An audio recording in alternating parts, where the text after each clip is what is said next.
When a man throws another over a bridge in a desperate bid to bury his darkest secrets, he doesn't realize someone is watching. Hidden among the reeds, a 13-year-old boy makes a split-second decision to dive into the river.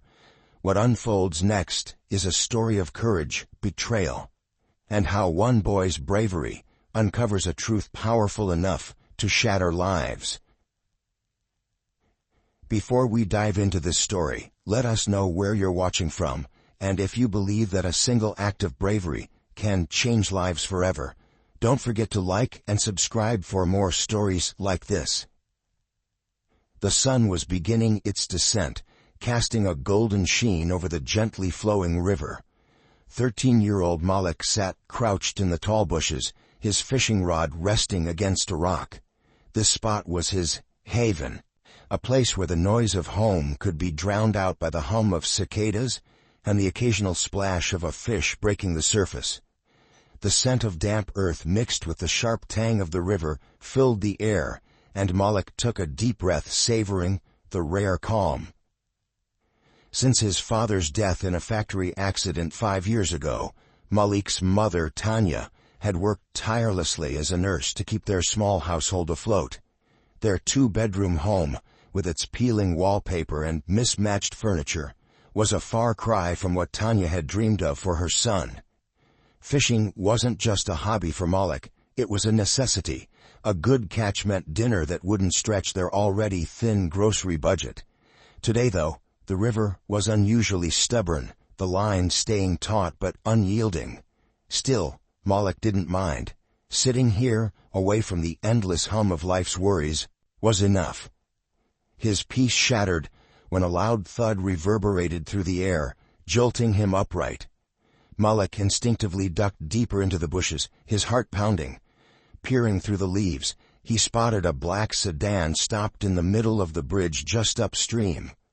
"What the?" he murmured under his breath. The car's door swung open and a figure stepped out, moving toward the railing. Malik squinted, trying to make out what was happening. His breath caught when he saw the figure lean over and shove something or someone off the bridge. The splash that followed sent a chill down his spine. The sedan's tires screeched as it sped off, leaving only the faint echo of its engine in the air. Malik's eyes darted to the river, scanning for signs of what or who had been thrown over. Then he saw it, a hand. Malik froze, panic gripping him. Someone was in the water, unmoving, drifting with the current. His first instinct was to run, to find someone, anyone, but the river was fast, and whoever that was didn't have much time. "Come on, Malik," he muttered to himself, trying to steel his nerves. He kicked off his sneakers, dropped his rod, and sprinted down the muddy bank. The sharp rocks bit into his feet, but he didn't care. By the time he reached the edge, the figure was already being carried farther downstream. Without thinking, he plunged into the water. The cold was a shock, and the current was stronger than it looked. For a moment, Malik flailed, his arms and legs fighting against the pull of the river. But then he saw the figure again, closer now. An older man, his face pale and slack, bobbing lifelessly. "Hold on," Malik shouted, though he knew the man couldn't hear him. Pushing against the current, he swam towards the man. Every muscle in his body burned and his lungs screamed for air. But he finally reached him. Grabbing the man under the arms, Malik tried to keep both their heads above water. The man's weight dragged him down, and for a terrifying moment, he thought he wouldn't make it. "No," Malik gritted through clenched teeth. With one last burst of effort, he kicked toward the shore, dragging the man through the churning water. His fingers scraped against the muddy bank, and he heaved the man onto the grass, collapsing beside him. Malik rolled onto his back, gasping for air. His chest heaved as he stared up at the sky, now tinged with shades of orange and pink. It felt like hours before he finally turned to look at the man he'd pulled from the river. The man was older, maybe in his 70s, with silver hair plastered to his head. His face was gaunt, and there was a deep gash on his temple, blood trickling down his cheek. Malik's stomach turned at the sight, but then he noticed the faint rise and fall of the man's chest. "He's alive," Malik whispered in relief, "but barely." The man's breaths were shallow, his body limp. Malik patted his pockets, remembering his phone, only to realize it wasn't there. He must have left it in his rush to the river. The hospital, the only one in the area, was over an hour away. Even if he found someone to help, they might not get there in time. Malik's mind raced as he tried to think. He couldn't leave the man here. The sun was setting, and the riverbank would be crawling with animals soon. Looking back at the man, Malik made a decision.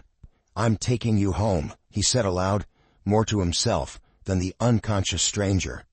The wooden door creaked open as Malik staggered inside, supporting the elderly man's weight with trembling arms. His mother Tanya stood in the kitchen scrubbing a pot.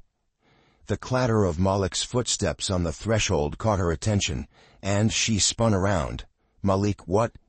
Her eyes widened at the sight of the unconscious man slumped against Malik's shoulder. She dropped the pot into the sink and rushed over. "Who is this?" she demanded, her voice rising. "I found him," Malik panted, his breath ragged. "In the river, someone threw him off the bridge." "What?" Tanya's voice cracked with disbelief. She hesitated for a split second before moving to grab the man's other arm, helping Malik lower him onto the worn-out sofa. "Why didn't you call someone?" "My phone. I left it at the river," Malik stammered, still catching his breath. "The hospital's too far. I didn't know what else to do." Tanya stared at the man. His face was pale, his clothes soaked and clinging to his frail frame. She took a step back, shaking her head. "This is serious, Malik. We need to call for help." "No," Malik blurted out. "We can't wait. He's alive, but barely. Please, Mom, you can help him." Tanya hesitated, her gaze flicking between her son's desperate eyes and the stranger on the couch. Finally, she let out a sharp sigh. "Fine, move aside." Tanya grabbed her first aid kit from the cabinet and knelt beside the man. Her fingers moved quickly, checking his pulse and lifting his eyelids. "Pulse is weak," she murmured, her voice steady but strained. She pulled a towel from a nearby chair and began cleaning the blood off the gash on his temple. Malik hovered close, watching her work. "Malik, get me some clean water," Tanya ordered. Malik scrambled to the kitchen, returning with a bowl. Tanya dipped the towel in and pressed it gently to the man's wound. "This is deep," she muttered, mostly to herself. "He'll need stitches, but we'll have to make do for now." As she worked, Tanya noticed more signs of trauma, bruises along his wrists, as if they'd been tightly bound, and dark marks on his ribs. She pressed her lips into a thin line. "Mom, is he going to be okay?" Malik asked, his voice small. "I don't know," Tanya admitted, dabbing antiseptic onto the cut. "Now tell me what exactly happened." Malik shifted uncomfortably. "I was fishing by the river when I saw someone throw him off the bridge." Tanya froze, the words sinking in. She turned to her son, her expression a mixture of concern and disbelief. "Did you see who it was?" "No, I was too far away, but a car stopped in the middle of the bridge. Someone got out and threw him over." Tanya's hands faltered for a moment before she steadied herself. "You're sure about this?" "Yes." Malik nodded firmly. "It was a black sedan. It sped off right after." Tanya let out a slow breath, her face tightening. "What have you gotten us into, Malik?" Malik swallowed hard. "I don't think that far, Mom. I just knew he was going to drown if I didn't save him." Tanya didn't respond right away. She focused on wrapping a bandage around the man's head. "We'll keep him stable for now. Once he wakes up, we'll figure out what to do." That evening, Tanya and Malik sat together on the couch, the stranger resting on a makeshift cot they'd set up on the floor. His breathing was steady, but he hadn't stirred. The old TV flickered in the dimly lit room, the evening news playing in the background. Malik poked at his dinner, his appetite gone. Tanya leaned forward, her arms crossed, keeping an eye on the man. "Breaking news tonight," the anchor announced. "Richard Greaves, a prominent billionaire and philanthropist, has been reported missing." Greaves, known for his extensive charity work and leadership in the Greaves Foundation, was last seen leaving his estate early this morning. Malik froze, his fork halfway to his mouth. "Mom." "Shh," Tanya said, her eyes glued to the screen. The report continued, showing a picture of an elderly man with sharp features and silver hair. Authorities say his car was found abandoned near the Riverway Bridge earlier today, sparking fears of foul play. A massive search is underway. Anyone with information is urged to contact local authorities immediately. Tanya turned to look at the man lying on the floor. Her stomach churned as she compared his face to the one on the screen. The resemblance was undeniable. "It's him," she said, her voice barely above a whisper. Malik's eyes widened. "You mean he's the billionaire, the one they're looking for?" Tanya nodded slowly. "Yes, Malik. That man in our house is Richard Greaves." For a moment they sat in stunned silence, the weight of the revelation sinking in. "What do we do now?" Malik finally asked. Tanya stood, her expression firm. "We wait. If he wakes up, we need to know what happened. Until then, we keep quiet. No one can know he's here." "But what if the people who hurt him come looking?" Malik's voice wavered. Tanya placed a hand on his shoulder, meeting his gaze. "We'll deal with that if it happens. This just got a lot more complicated." "Do you think Malik did the right thing by taking the man home instead of calling the authorities? Could his bravery have unintended consequences? Let us know your thoughts in the comments below. And if you're intrigued to see how this story unfolds, don't forget to like this video and keep watching to find out. The first sign of movement came just after dawn. Malik was curled up in a chair by the cot, his head resting against his arm, while Tanya busied herself in the kitchen. A low groan pulled Malik from the edge of sleep. "Mom, he's waking up." Malik scrambled to his feet as Richard stirred, his face twisting in discomfort. Tanya rushed over, kneeling beside the cot. "Sir, can you hear me?" Richard's eyes fluttered open, his gaze unfocused and hazy. His lips moved, but no sound came out at first. After a moment, he managed to rasp, "Where am I?" "You're in my home," Tanya said gently. "My son found you by the river. You were hurt." Richard blinked, his brows furrowing as if trying to process her words. He raised a trembling hand to his bandaged head, wincing at the touch. "The river," he whispered, his voice hoarse. "You need to rest," Tanya said firmly, adjusting the blanket covering him. "No, wait." Richard's voice grew a little stronger, though his words were still slurred. What happened to me?" "You don't remember?" Malik asked, stepping closer. Richard's eyes locked onto Malik, confusion clouding his expression. "No, I don't. I can't." His voice trailed off, and his head fell back against the pillow. Later that morning, Richard sat propped up against a pile of cushions, sipping weak tea that Tanya had made for him. His hands trembled slightly, but the warmth seemed to help. Malik hovered nearby, watching him intently. "Did you save me?" Richard said suddenly, his voice steadier now, but still tinged with uncertainty. Malik nodded. "Yeah. I pulled you out of the river. You were floating, barely breathing." Richard's hand tightened around the cup, his knuckles whitening. "The river," he murmured, staring into the tea as though it held answers. "You don't remember how you got there?" Tanya asked, sitting across from him. He shook his head slowly. It's all blurry. I remember driving. There was a car, another car, then—" His eyes narrowed, and he winced, as if the memory caused him physical pain. "I don't know." "I saw someone throw you off the bridge," Malik blurted out. Richard's gaze snapped to him, his eyes widening. "What?" "There was a black sedan," Malik said, his voice trembling slightly. "It stopped in the middle of the bridge. Someone got out and then they threw you over." Richard leaned back, his face pale. His breathing grew heavier, and Tanya stepped in quickly. "Malik, that's enough for now. He needs time." Malik frowned but nodded, stepping away to give Richard space. "It's okay," Richard said quietly after a moment, his voice calmer. He glanced at Malik. His lips twitched into the barest hint of a smile. "Thank you for saving me." Over the next day, Richard's strength began to return, though his memory remained patchy. Tanya made him light meals, fussing over his condition, despite his insistence that he was fine. Malik, meanwhile, spent every free moment sitting by Richard's side, peppering him with questions. "Do you remember your name yet?" Malik asked one afternoon, leaning forward eagerly. Richard hesitated, his brow furrowing.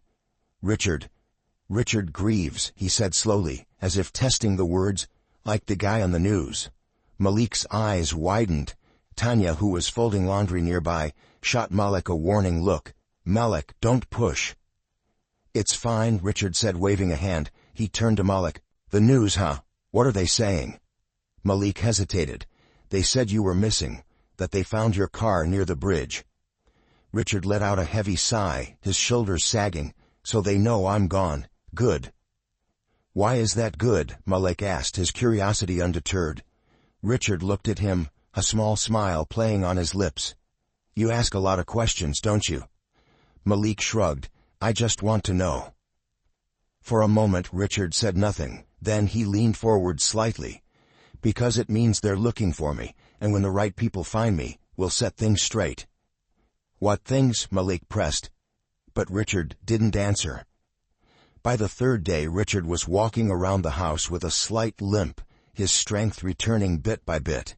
He watched as Malik practiced tying fishing lures on the porch, the boy's hands nimble and focused. "You like fishing, huh?" Richard asked, easing himself into a chair nearby. "Yeah," Malik said without looking up. "It's peaceful. And sometimes I catch stuff for dinner." Richard nodded, leaning back. "I used to fish when I was your age. My father taught me, said it was the best way to clear your head." Malik looked up, surprised. "You don't seem like the fishing type." "Oh." Richard raised an eyebrow. "And what type do I seem like?" Malik shrugged. "I don't know, you just seem like you'd have other people to do that stuff for you." Richard laughed, a deep, hearty sound that surprised both of them. "Well, you're not wrong. Haven't held a rod in years, but I wasn't always this." He gestured vaguely at himself. "What were you before?" Malik asked. Richard's smile faded slightly, and he looked out at the river in the distance. "A kid, trying to figure things out, just like you." In that moment, Malik saw a vulnerability in Richard that made him seem less like a mysterious stranger and more like a person, someone who had lived and struggled and made it through. "Thanks again," Richard said quietly, breaking the silence. "For saving me. It means more than you know." Malik grinned. "You already said that."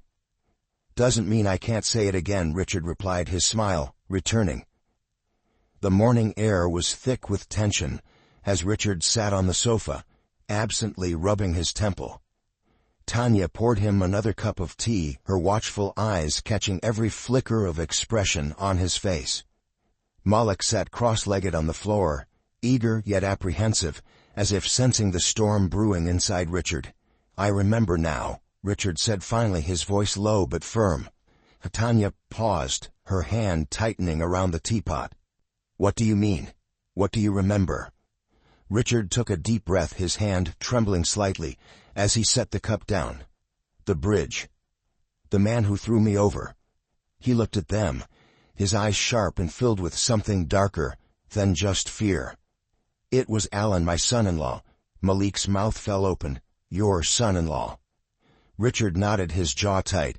"He's married to my daughter Emma. I trusted him, gave him access to everything, my finances, my foundation, my entire estate." Tanya frowned, crossing her arms. Why would he do something like this? What could drive a man to try to kill his own father-in-law? Richard's expression hardened, a bitter laugh escaping his lips. "Greed. That's what drives men like Alan." Richard leaned forward, his hands clasped tightly as he spoke, each word weighted with anger and betrayal. "For years I let Alan handle my affairs. I thought I was giving Emma a stable future by keeping him involved. But recently, I started noticing discrepancies, small at first, missing funds here, inflated invoices there. But when I dug deeper—" He trailed off, his face darkening. "What did you find?" Malik asked, his voice barely above a whisper. "I found that Alan had been siphoning money from my accounts for years," Richard said, his voice trembling with controlled fury. "He set up shell companies, falsified transactions. He was using my money to fund his own ventures, buying luxury properties, cars, things Emma knew nothing about." Tanya's eyes widened. "And you confronted him?" Richard nodded. "I invited him over to my study late at night.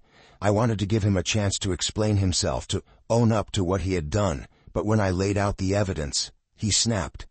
Claimed I was trying to ruin his life, to destroy his marriage. He said I was jealous of him." Malik frowned. "That doesn't make any sense." "No, it doesn't," Richard said bitterly, "but to Alan it didn't matter. He'd lost control, started shouting, throwing things, and then—" He paused, his hand unconsciously drifting to the bandage on his temple. "He attacked me. I tried to fight him off, but he overpowered me. Next thing I knew, I was in his car, and then—" His voice faltered. "The bridge," Tanya finished for him, her voice tight. Richard nodded slowly, his gaze distant. "He must have thought I was dead when he threw me over. He didn't count on someone like Malik being there to save me." Malik straightened, a mixture of pride and unease washing over him. "But what about your daughter? Emma doesn't know, does she?" Richard shook his head. "No, she loves him. At least, she thinks she does. She has no idea what kind of man he really is." The room fell into an uneasy silence, broken only by the soft hum of the ceiling fan. Tanya stood by the window, peering out, as if expecting Alan to show up at any moment.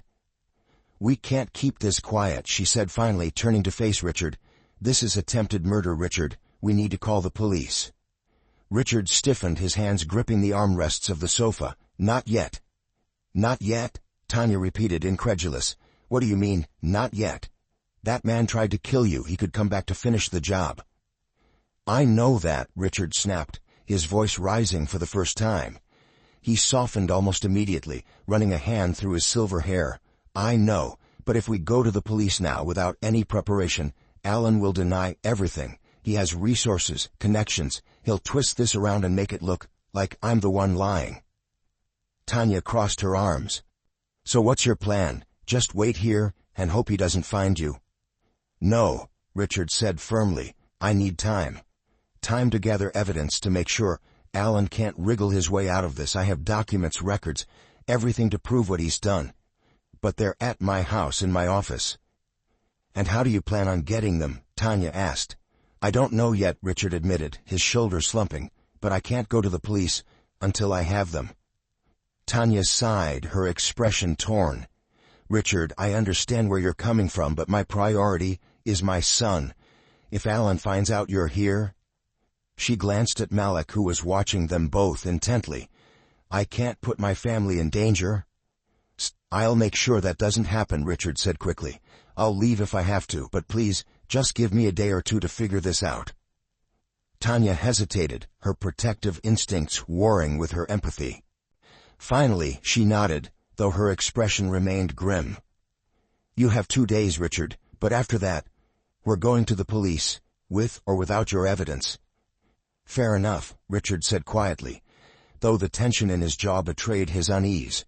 Malik looked between them, his young face serious. "If you need help, I can—" "No," Tanya cut in sharply. "You've done enough, Malik. You saved his life, but this isn't your fight." "But, Mom—" "No buts," she said firmly, her tone leaving no room for argument. Richard placed a hand on Malik's shoulder, offering a small smile. "Your mom's right. You've already done more for me than I can ever repay. Let the adults handle this now." Malik frowned but nodded reluctantly, his gaze dropping to the floor. That evening, as the house settled into an uneasy quiet, Richard sat by the window, staring out at the darkened street. Tanya's words echoed in his mind, and he couldn't blame her for being cautious. Alan was dangerous, more dangerous than anyone in this house truly understood. But Richard also knew one thing for certain: Alan wasn't going to get away with this. Alan Greaves paced the polished floor of his office, his usually composed demeanor fraying at the edges. The news from the private investigator he'd hired was troubling, very troubling. The river search team had found no body. Richard wasn't where Alan had expected him to be. "This isn't possible," Alan muttered, running a hand through his neatly combed hair. He turned sharply to face the investigator, a wiry man with a thick file under his arm. "It's possible he survived," the investigator said cautiously. "The current wasn't as strong that night. Someone could have pulled him out." Alan's lips curled into a sneer. "Someone? Who? That area is practically deserted. Did you find anything? Anyone?" The investigator hesitated before replying. "There was a boy, a local kid. Someone reported seeing him near the bridge that evening, but we don't have a name yet. We're looking into it." Alan clenched his fists, his mind racing. "Find him," he snapped, "and whoever else is involved. I want this handled quietly, no loose ends." "Yes, sir," the investigator replied, already stepping back toward the door. As the man left, Alan poured himself a drink, his hand trembling slightly as he raised the glass to his lips. If Richard was alive, it wouldn't just be his embezzlement that was exposed. Attempted murder would land him behind bars for life. Alan couldn't let that happen. Mullock was walking home from school when he spotted the car for the first time. It was sleek, black, and parked just down the street from his house. At first he thought nothing of it. It was just a car. But when he saw it again the next day, parked in the same spot, his unease grew. "Mom, do we know anyone who drives a black car?" Malik asked that evening as Tanya prepared dinner. Tanya paused, turning to look at him. "Why do you ask?" "I've seen one parked down the street a couple of times. It's just sitting there. No one gets out." Tanya's face darkened. "Malik, listen to me. If you see that car again, you don't go near it. You come straight home. Do you understand?" "Yes, ma'am," Malik said, his voice small. Tanya walked to the window, pulling the curtain aside just enough to peek out. The street was quiet, but her gut told her something wasn't right. She glanced back at Richard, who was sitting in the corner, deep in thought. "Richard," she said, "could Alan have people looking for you?" Richard's head snapped up, his expression grim. "If he knows I'm not dead, then yes, he'll stop at nothing to find me." Tanya took a deep breath, her protective instincts flaring. "Malik, you're staying inside from now on, unless I'm with you. No exceptions." "But Mom, no exceptions," she said firmly, her tone leaving no room for argument. Malik nodded, though unease gnawed at him. He didn't like being treated like a little kid, but the look on his mother's face told him this wasn't the time to argue. The next day, Malik couldn't shake the feeling that he was being watched. At school, he caught himself glancing over his shoulder more than once. By the time the final bell rang, he was eager to get home. He took his usual route, cutting through a quiet side street lined with trees. Halfway down the block, a black car rolled slowly past him. Malik froze, his heart pounding, as the car came to a stop just ahead. The driver's side door opened, and a man in a dark suit stepped out. He looked around briefly before locking eyes with Malik. "Hey, kid," the man called, his tone too casual to be comforting. "Got a second?" Malik's instincts screamed at him to run, but his feet felt glued to the ground. "No, I gotta get home," he stammered, taking a step back. The man smiled, though it didn't reach his eyes. "It'll just take a second. Come here." Malik shook his head and turned to run, but another man appeared behind him, blocking the way. "Easy, kid," the second man said. "We just want to talk." Panic surged through Malik as he realized they had boxed him in. Without thinking, he bolted to the left, ducking through a narrow gap between two fences. The men shouted behind him, their footsteps pounding on the pavement as they gave chase. Malik's lungs burned as he sprinted down the alley, zigzagging to keep them guessing. He spotted a dumpster up ahead and dove behind it, pressing himself against the cold metal. He covered his mouth, trying to stifle his ragged breaths, as the men's voices grew louder. "Where'd he go?" one of them barked. "Check the alley." Malik's heart thundered in his chest. As their footsteps came closer, he closed his eyes, praying they wouldn't find him. After what felt like an eternity, the footsteps receded. "He's gone. Let's get back to the car," one of them muttered. Malik stayed hidden until he was sure they were gone. When he finally emerged, his legs felt like jelly, but he forced himself to keep moving. He ran all the way home, bursting through the front door and collapsing onto the floor. Malik, Tanya cried, rushing to his side. What happened? They tried to grab me, Malik gasped, his voice shaking. Tanya's face went pale. She looked at Richard, who was already standing, his expression grim. Alan's men, Richard said. It wasn't a question. This is getting too dangerous, Tanya said, her voice trembling with a mix of fear and anger. Richard sat at the kitchen table, a faint frown etched across his face, as he flipped through a notebook Tanya had given him. Malik sat across from him, watching as Richard scribbled dates and figures onto a fresh page. Tanya, leaning against the counter with her arms crossed, broke the silence. "Are you sure you remember everything?" she asked, her voice laced with concern. "I don't have much choice," Richard replied, not looking up. "Alan was sloppy, but I need to make sure the pieces fit together before I hand anything over." He paused, rubbing his temple, as the details slowly came back. There were unauthorized transfers, large sums moved to offshore accounts, ones I didn't recognize. Alan thought he was clever, but the paper trail is there. I had flagged these transactions before he attacked me. "And those records are in your office?" Tanya asked. Richard nodded. "Locked in a safe. If we can get them, it'll be enough to prove his guilt." "But how do we get them?" Malik asked. "Won't Alan be watching your house?" "He will," Richard admitted, "but that's where we'll need help." That evening Tanya made a call. 30 minutes later her brother James arrived. A retired detective, James carried himself with the quiet confidence of someone who had seen it all. "What's going on, Tanya?" James asked as he stepped into the living room. His sharp eyes quickly took in the tension in the room, and the stranger sitting at the table. "This is Richard," Tanya began, her tone serious. "He's in trouble. Big trouble. And we need your help." James listened as Tanya and Richard recounted the events of the past few days. By the time they were done, his expression was grim. "So let me get this straight," James said, leaning forward. "This Alan guy embezzled money from you, tried to kill you, and now he's got people out looking for you." "Exactly," Richard said. "And I have the evidence to bring him down, but it's locked in my house. I can't risk going back there alone." James scratched his chin thoughtfully. "All right, here's what we'll do. First, I'll have some of my old contacts keep an eye on the house. If Alan has people watching it, we'll know. Second, I'll help you plan a way to get those documents without getting caught." "And Malik?" Tanya asked, her voice tight. "I'll make sure he's safe," James assured her. He glanced at Malik, who was sitting quietly. "You've got guts, kid, but leave the dangerous stuff to us, all right?" Malik nodded, though the determined look in his eyes didn't waver.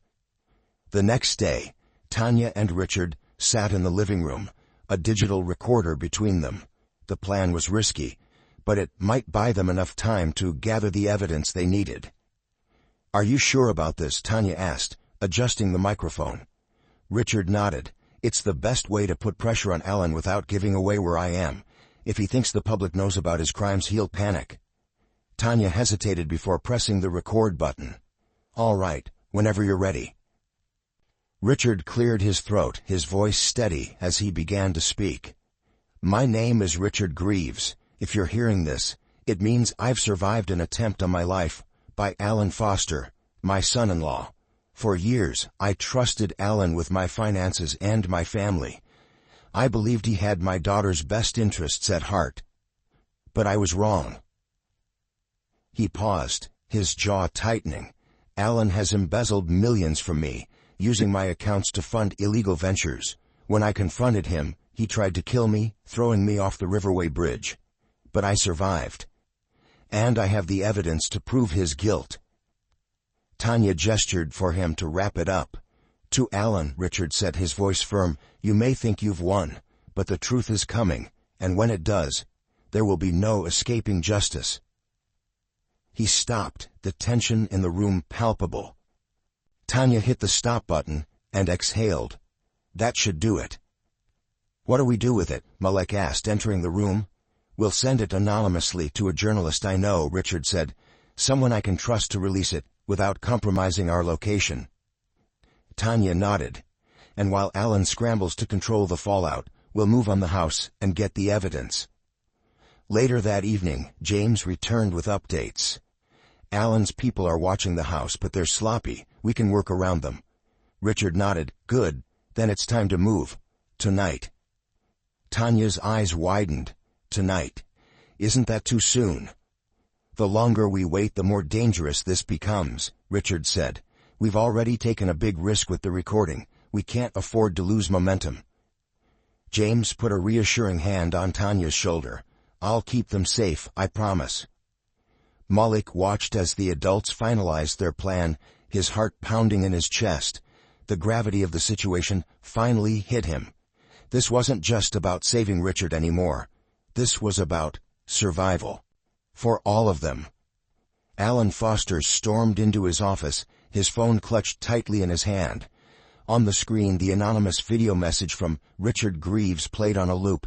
Every word, every syllable, was a dagger to his carefully curated facade. How is this possible? He barked, slamming his fist onto his desk. He should be dead. His chief enforcer, a burly man named Decker, stood stiffly in the corner, avoiding Alan's seething glare. We're working on finding him, Decker said, his voice calm but tense. The broadcast came from somewhere near Riverway. We've narrowed it down to a few neighborhoods. Alan's eyes narrowed. A few neighborhoods? That's not good enough.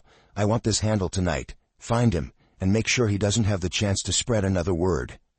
Decker nodded, turning on his heel to relay the orders to his team. As he left, Alan leaned back in his chair, his breathing heavy. The walls were closing in, and he knew it. If Richard was alive, with evidence in hand, it was only a matter of time before everything unraveled.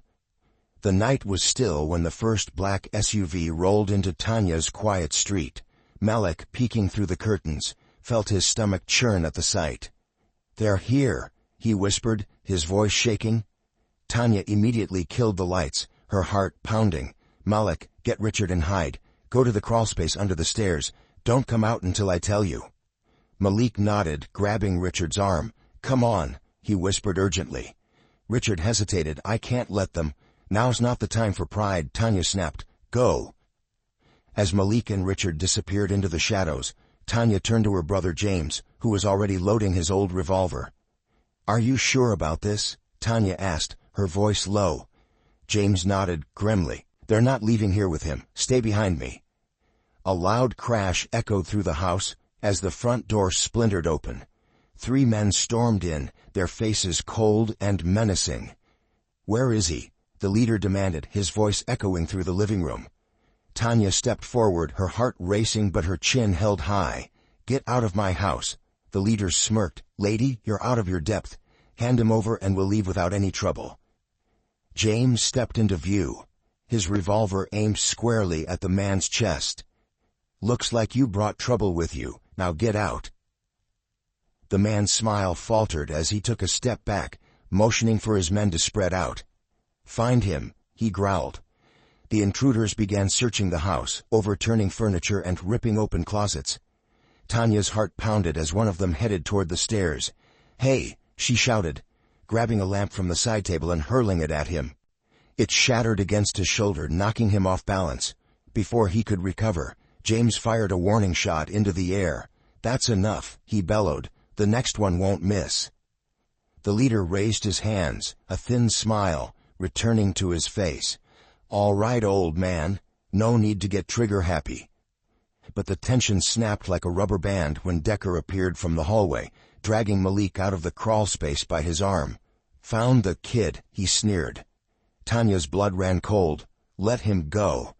Decker laughed. "Not until you tell us where the old man is." "I'm right here," Richard's voice rang out as he stepped into the room. Tanya turned, her eyes wide with shock. "Richard, no." Richard held his hands up, his gaze locked on Alan's men. "Let the boy go. This is between me and Alan." Decker shoved Malik toward Tanya, who caught him and pulled him close. "Smart man," Decker said, stepping forward. But before he could grab Richard, James fired another shot, this time grazing Decker's arm. "Back off." Chaos erupted. The men lunged at James and Tanya, a scuffle breaking out in the cramped living room. Richard used the distraction to grab a fire poker, swinging it wildly and knocking one of the intruders to the ground. "Let's go," the leader shouted, realizing they were outmatched. He and his men retreated, dragging Decker with them. As they fled into the night, James locked the door behind them, breathing heavily. "Is everyone okay?" Tanya asked, her voice trembling. Malik nodded, though his hands were still shaking. Richard placed a steadying hand on his shoulder. "You were brave, kid. Thank you." The next morning, James called in a favor from an old friend in the force, tipping off the authorities about Alan's crimes and whereabouts. "This has to be airtight," James said, handing over the folder Richard had risked his life to retrieve. "No leaks. Alan can't know this is coming." By noon, the police raided Alan's estate, finding enough evidence to arrest him on charges of embezzlement and attempted murder. Alan was dragged out of his mansion in handcuffs, his usual smug demeanor replaced with a cold glare. "This is ridiculous," Alan shouted at the camera swarming his driveway. "I've done nothing wrong." But as the evidence piled up, his protests grew weaker. Richard's testimony, combined with the bank records and the anonymous video, painted a damning picture. That evening, Malik, Tanya, and Richard watched the news in silence as Alan was led into the courthouse. "They got him," Malik said, a hint of relief in his voice. Richard nodded, though his expression remained solemn. "It's not over yet. He'll fight this with everything he's got, but at least now, the truth is out." Tanya placed a hand on his arm. "And he can't hurt you or us anymore." Richard gave her a small smile, though the weight of the ordeal still hung heavy on his shoulders. For the first time in weeks, he allowed himself to believe that justice might prevail. The courtroom was packed. Journalists lined the back, their pens poised to capture every moment, while spectators whispered among themselves. The tension was palpable as the judge entered, calling the court to order. Alan sat at the defense table, his face impassive but his eyes cold. Richard, sitting across from him at the prosecution's table, met his glare with quiet resolve. The prosecution wasted no time. Over the first day they meticulously laid out Alan's financial schemes, shell companies, falsified transactions, and millions siphoned from Richard's accounts. Screens displayed graphs, spreadsheets, and emails, each one tying Alan deeper into the web of deceit. On the second day, Richard took the stand.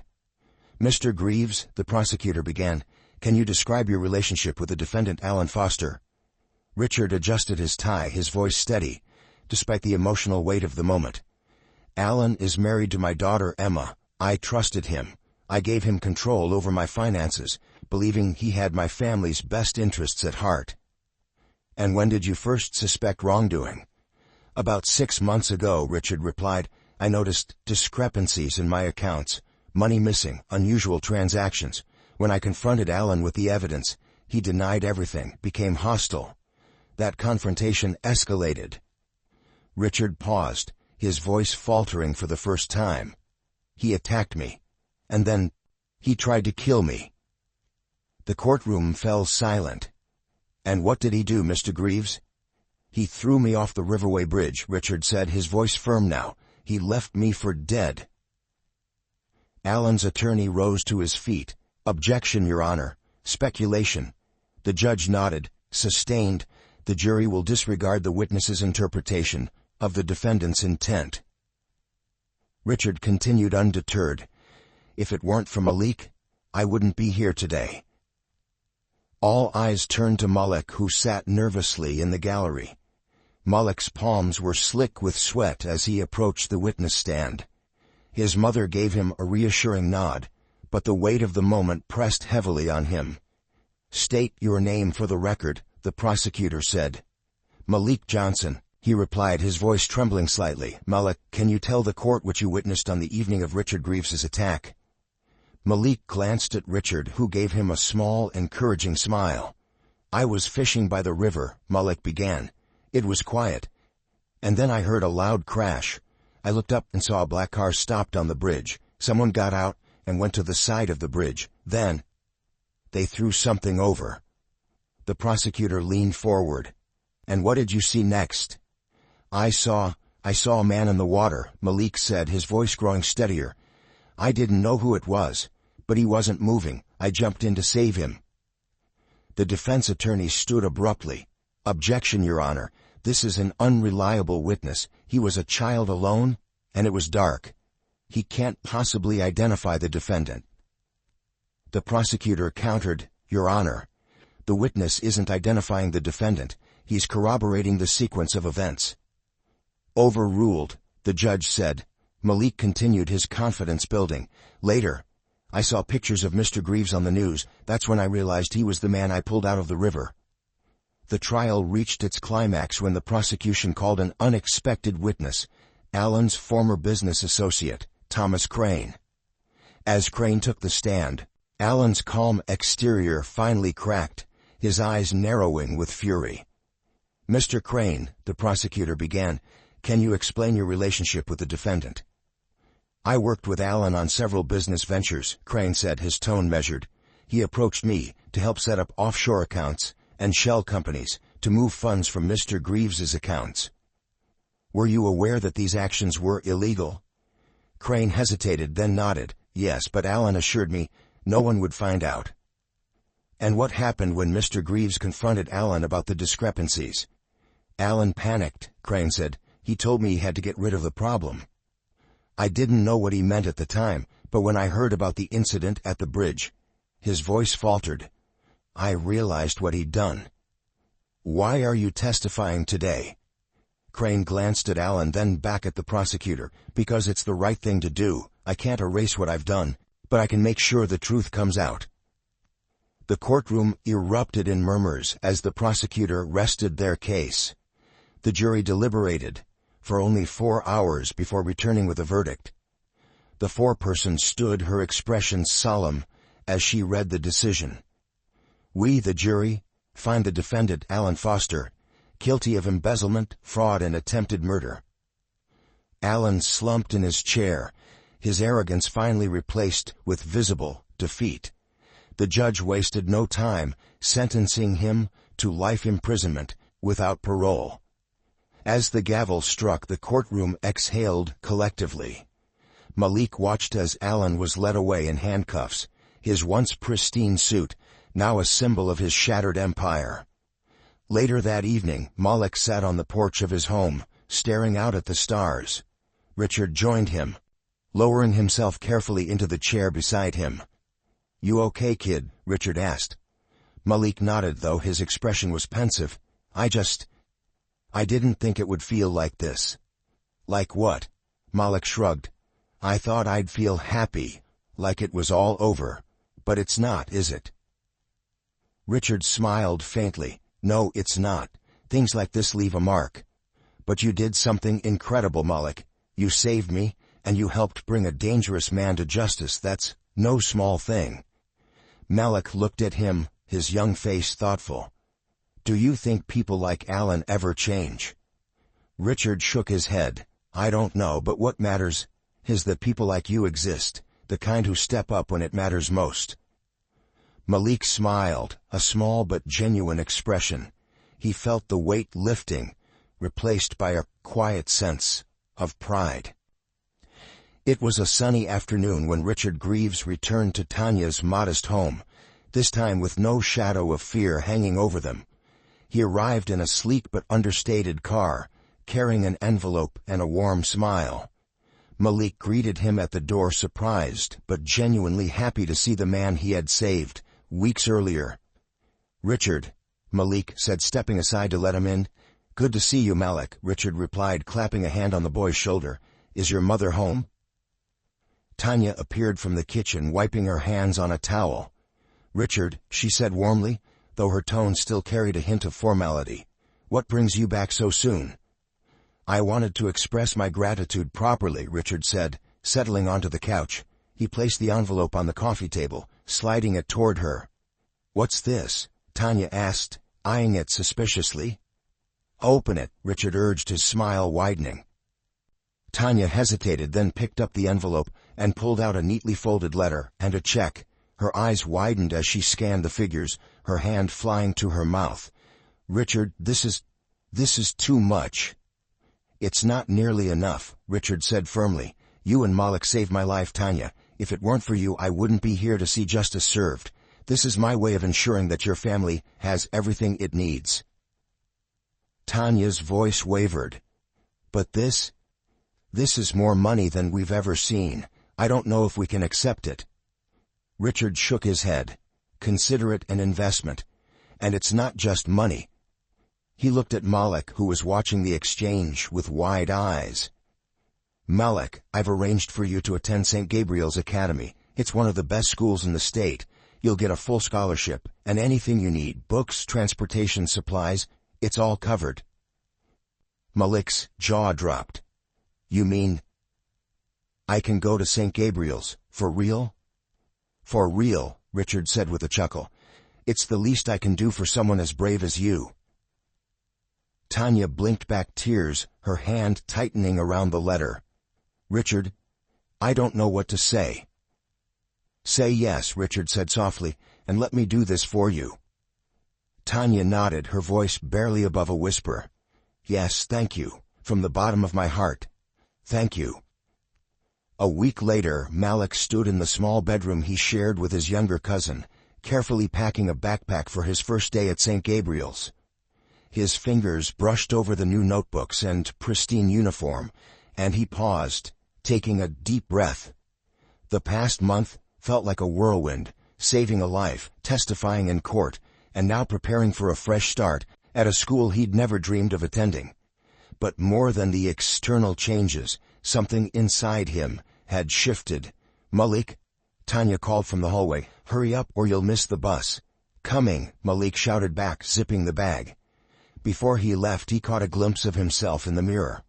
For the first time, he saw more than just a boy from a small town. He saw someone brave, someone capable of making a difference. As he headed to the bus stop, Malik thought about the bridge, the moment he'd dived into the water without hesitation. That decision had changed everything, not just for Richard, but for himself. He realized now that courage wasn't about being fearless. It was about taking action, despite the fear. That Saturday, Richard arrived at their home again, this time with a small gift box in hand. Malik was in the backyard, tinkering with a fishing rod he hadn't touched in weeks. "Still at it, huh?" Richard said, stepping onto the lawn. Malik grinned. "Yeah, it's how it all started, isn't it?" "It is," Richard said with a chuckle. He held out the box. "I got you something." Malik took it, opening the lid to reveal a custom fishing lure engraved with his initials. "Wow," Malik said, running his fingers over the metal. "This is awesome. Thanks, Richard." "You earned it," Richard said. He hesitated, his expression softening. "Malik, I want you to know I think of you as family now, like the grandson I never had." Malik's throat tightened, but he managed to smile. "You're family to me, too." Richard nodded, his voice thick with emotion. "I'll visit often, I promise. And if you ever need anything, you call me, no matter what." "I will," Malik said earnestly. That evening, Malik walked down to the riverbank alone.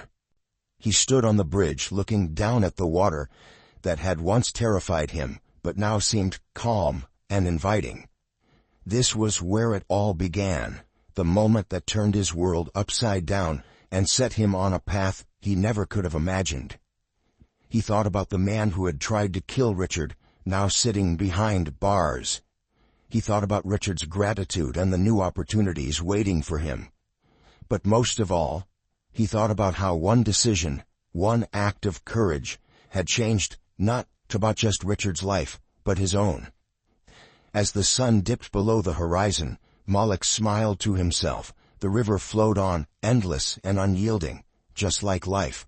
And Malik was ready for whatever came next. Thanks for watching till the end. If you enjoyed this story, please give the video a like and subscribe for more.